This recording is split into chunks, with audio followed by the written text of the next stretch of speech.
चील है, कौवा है, ये कितना भी ऊपर उड़े, लेकिन इनकी दृष्टि जमीन में पड़े हुए किसी लाश पर ही होगी, किसी मांस के टुकड़े पर ही होगी, किसी गंदगी पर ही होगी।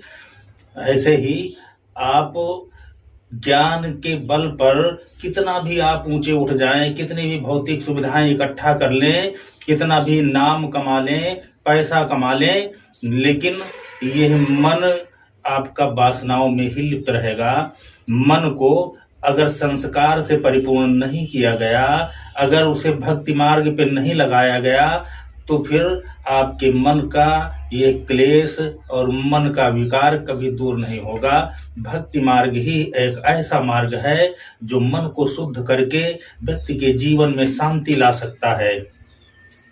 ज्ञान से आप शुद्ध श्लोक बोलने लगेंगे, ज्ञान से आप शास्त्रार्थ करने लगेंगे, ज्ञान से आप छंद बंद इत्यादि सारी चीजें करने लगेंगे, बड़े बड़े व्याख्यान देने लगेंगे, लेकिन वास्तव में जब आप देखेंगे तो वह ज्ञान आपको ही शांति नहीं दे पाएगा जब तक उसे आप अपने आचरण में नहीं उतारेंगे, अपने व्यवहार में नहीं उतारेंगे। ज्ञान से और भक्ति से दोनों में बड़ा अंतर है।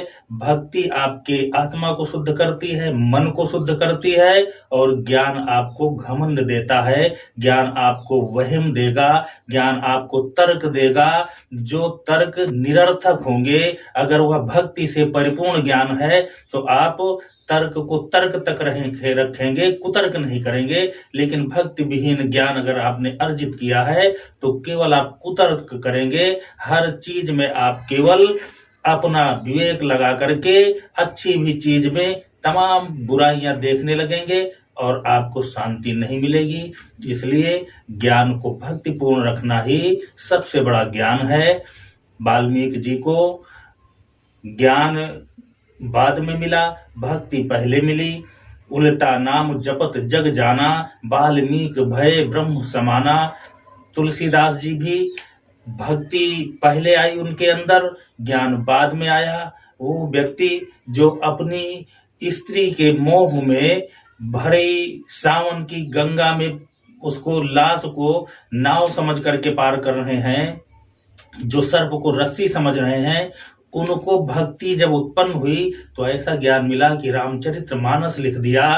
कालिदास जी ने, जिनको एक तिरस्कार मिला अपनी उस विद्योत्तमा के द्वारा, जो उनकी बाद में पत्नी बनी, विद्योत्तमा के द्वारा जो तिरस्कार मिला, उसके बल पर वो माता भगवती की भक्ति के बल पर आज कालिदास हैं।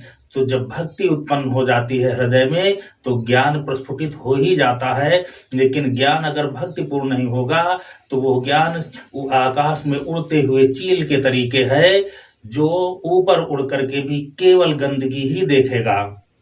इसलिए ज्ञान को भक्तिपूर्ण बनाएं। जय माता रानी, जय माता रानी।